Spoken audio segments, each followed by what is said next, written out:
আমরা আপনাদের সঙ্গে এমন 3টি আমলের কথা শেয়ার করতে চাই যে আমলগুলো প্রিয় নবী সাল্লাল্লাহু আলাইহি সাল্লাম রাত এবং দিনে সবচেয়ে বেশি সংখ্যক বার করার নির্দেশনা আমাদেরকে দিয়েছেন। আর সেই 3টি আমলের একটি হলো আয়াতুল কুরসি, আরেকটি হলো কোরআনে কারিমের শেষ 3টি সূরা তথা সূরা ইখলাস, সূরা ফালাক, সূরা নাস, আরেকটি হলো সুবহানাল্লাহ, আলহামদুলিল্লাহ এবং আল্লাহু আকবার। আয়াতুল কুরসি সম্পর্কে নবী আলাইহিস সালাম বলেছেন, যদি কেউ 5 ওয়াক্ত নামাজের পরে আয়াতুল কুরসি পাঠ করে তাহলে ওই ব্যক্তির জান্নাতে প্রবেশের ক্ষেত্রে একমাত্র বাধা থাকে মৃত্যু, অর্থাৎ মৃত্যুর সঙ্গে সঙ্গে সে জান্নাতে প্রবেশ করবে। আর আয়াতুল কুরসি সকাল এবং সন্ধ্যায় যদি কেউ একবার পাঠ করে তাহলে ওই ব্যক্তিকে আল্লাহ রাব্বুল আলামিন সারাদিন এবং সারা রাতের জন্য আল্লাহর হেফাজতে, আল্লাহর নিরাপত্তা নিয়ে যান। আয়াতুল কুরসি যদি কেউ রাতে পাঠ করে শোয়ার আগে আল্লাহ তাআলা তাকে শয়তান থেকে, চোট থেকে হেফাজতে রাখেন।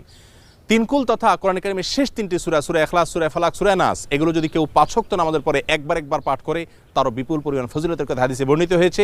সকাল এবং সন্ধ্যায় 3 বার করে যদি সূরা ইখলাস, সূরা ফালাক, সূরা নাস পাঠ করা হয় তাহলে সারা দিনের জন্য সকল প্রকার ক্ষতি